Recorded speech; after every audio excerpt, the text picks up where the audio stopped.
নমস্কার বন্ধুরা, আমি শ্যামলী রায় স্পাইসেস অ্যান্ড ফ্লাওয়ার থেকে আপনাদেরকে অনেক অনেক সাদর আমন্ত্রণ আমার চ্যানেলে। আজকে আমি একটা আপনাদেরকে ইউনিক রান্না করে দেখাবো, পাবদা মাছের ভাপা। আপনারা পাবদা মাছের অনেক রকম খেয়েছেন, আমিও প্রচুর রকমের পাবদা মাছের রেসিপি আমার ভিডিওতে আমার চ্যানেলে দেওয়া আছে। আজকে আমি আপনাদেরকে পাবদা মাছের ভাপা করে দেখাবো। তার জন্য দেখুন আমি কী কী নিয়েছি। একটা ছোট্ট চামচ, এই দেখুন, এই যে চামচটা দেখছেন, এর থেকেও এই চামচের হাফ চামচ, দেখুন হাফ চামচ নিয়েছি সর্ষে, এই সাদা সর্ষে, হাফ চামচ কালো সর্ষে, এই 1 চামচ নারকেল কুচি, আর এখানে দেখুন 1 চামচ পোস্ত, আর এখানে 4টি শুকনো লঙ্কা আর 2টো কাঁচা লঙ্কা, পাকা কাঁচা লঙ্কা দিয়েছি। এইটা হচ্ছে আমি এটা দিয়ে একটা পেস্ট বানিয়ে নেব। আর রান্নাটা করার জন্য সবার আগে আমি এই মাছটাকে ম্যারিনেট করে রাখবো। একটু নুন দিয়ে দিলাম পরিমাণ মতো, আর তার সঙ্গে একটু সামান্য হলুদ দেব, হলুদ দিলাম। এবার এতে একটু সর্ষের তেল দেব, দিয়ে এটাকে আমি সুন্দর করে মেখে আমি 5-10 মিনিট রেখে দেবো। দেখুন এটা আমি এরকম করে সুন্দর করে তেলটা দিয়ে আর হলুদ নুনটা দিয়ে এটাকে ভালো করে ম্যারিনেট করছি। মাছটা আমি সুন্দর করে তেল হলুদ আর নুন দিয়ে ম্যারিনেট করে নিয়েছি। এবারে আমি মশলাটা পিষে নিচ্ছি। এই সমস্ত মশলাগুলো একসঙ্গে দিয়ে দেবো, দিয়ে একটু সামান্য, এবারে একটু সামান্য জল দিয়ে দিচ্ছি।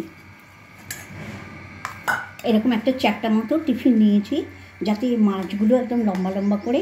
এবারে আমি এতে কী করবো, এটাতেই মাখবো। আমি মশলাটা দিয়ে দেখুন ম্যারিনেট করে রাখা এটা দিয়ে দিলাম। এবারে এতে মশলাটা দেবো, যে পেস্ট করে রেখেছি আমি মশলাটা, সেই মশলাটা। এতে কী আছে, সর্ষে, 2 রকমের সর্ষে, পোস্ত, শুকনো লঙ্কা আর কাঁচা লঙ্কা 2টো, আর সঙ্গে একটু সামান্য 1 চামচ নারকেল কুচি দেওয়া আছে। এবার এটা দিয়ে আমি এটাকে সুন্দর করে ম্যারিনেট করব। আর একটু হলুদ দিয়ে দিচ্ছি পরিমাণ মতো। আগে নুনটা মাছটা নুন দিয়ে ম্যারিনেট করেছিলাম, কিন্তু আরেকটু সামান্য নুন লাগবে। আমি এতটা পরিমাণ মতো, আপনারা নুনটা বুঝে দেবেন। এবার আমি কাঁচা সর্ষের তেল দিচ্ছি। আগে দিয়েছিলাম এইরকম একটা পলার মাপে, আমি 3 পলা, আপনি চামচ হিসেবে 4 চামচ, ছোটো চামচে 4 চামচ সর্ষের তেল দিলেই যথেষ্ট। আর একটা টমাটোর বীজটা ছাড়িয়ে ফেলে দিয়েছি, খালি ওপরের খোলাটা আছে, এইটা একটু এতে দিয়ে দিচ্ছি, দিয়ে এটাকে ভালো করে মেখে নিচ্ছি। বন্ধুরা আপনারা তো পাবদা মাছের অনেক কিছু খেয়েছেন, এই পাবদা ভাপা একবার খেয়ে দেখুন, অসাধারণ লাগে খেতে, অসাধারণ। সত্যি কথা বলছি, এর টেস্টের তুলনা হয় না। এমনিতেই পাবদা মাছ খুব সফট আর নরম, আর এটা আরও সুন্দর সফট। তবে একটা যে এই ভাপাটা করতে হলে মাছটা একদম টাটকা হতে হবে, বাসি মাছে ভালো লাগে না। দেখুন এবারে এটাকে সুন্দর করে আমি ঢেকে দেবো।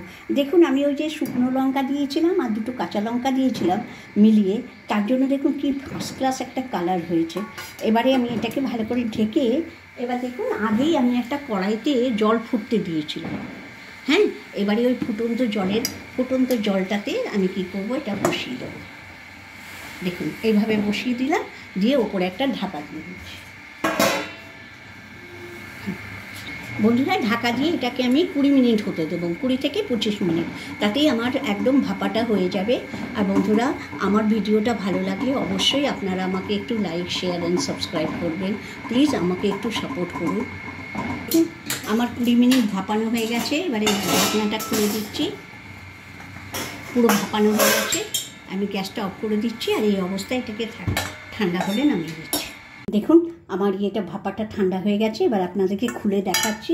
একদম পারফেক্ট হয়েছে, আর দেখুন কি সুন্দর হয়েছে, আর এত নরম সফট হয়েছে। আপনাদেরকে একটা খুলে দেখাচ্ছি, দেখুন মাছটা কীরকম। আর এটা খেতে না মনে হবে মাখন খাচ্ছেন, এই ভাপাটা খেতে একদম মনে হয় মাখন ভাপা খাচ্ছে।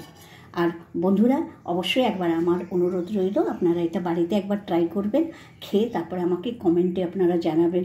আর আপনারা সব অনেক অনেক ভালো থাকুন, আনন্দে থাকুন, সুখে থাকুন। আর আপনাদের যাবার আগে আপনাদের সকলের সুস্থতা আর মঙ্গল কামনা করে আজকের মতো ভিডিওটা এখানেই শেষ করছি।